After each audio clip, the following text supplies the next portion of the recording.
بسم اللہ الرحمن الرحیم۔ السلام علیکم ورحمۃ اللہ وبرکاتہ۔ عابد راجہ چینل کی طرف سے آج میں اپنے دوستوں کو ایک بہت ہی پیارا اور مجرب عمل بتاؤں گا۔ جب آپ کسی مسئلے میں پھنس جائیں یا کوئی تدبیر نہ ہو رہی ہو تو نماز تہجد کے بعد سورۃ الحج کی آیت نمبر 40 کا ایک حصہ خشوع اور خضوع کے ساتھ وضو کریں اور اچھی طرح بیٹھ کر پڑھیں۔ وہ آیت کا یہ حصہ ہے، بسم اللہ الرحمن الرحیم ان اللہ لقوی عزیز۔ آپ نے اس کو بیٹھ کر تقریباً 101 مرتبہ پڑھنا ہے۔ انشاءاللہ اللہ تعالیٰ آپ کا مسئلہ حل فرمائے گا۔ آپ دوستوں نے اس ویڈیو کو آگے ضرور شیئر کرنا ہے۔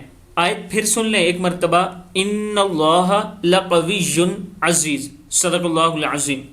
اس کے ساتھ میں اپنے دوستوں سے گزارش کروں گا کہ میں رمضان المبارک میں لوگوں میں راشن تقسیم کرتا ہوں۔ کچھ دوستوں نے مجھے پیسے دیے تھے جن کا میں کر چکا ہوں، اور ابھی بہت سی ایسی فیملیاں ہیں جنہیں ضرورت ہے۔ اگر آپ دوست تعاون کرنا چاہیں، یہ میرا واٹس ایپ نمبر ایزی پیسہ جیز کیش اس پر موجود ہے، آپ دوست تعاون کر سکتے ہیں۔ آپ دوستوں نے اس ویڈیو کو آگے ضرور شیئر کرنا ہے۔ السلام علیکم ورحمۃ اللہ وبرکاتہ۔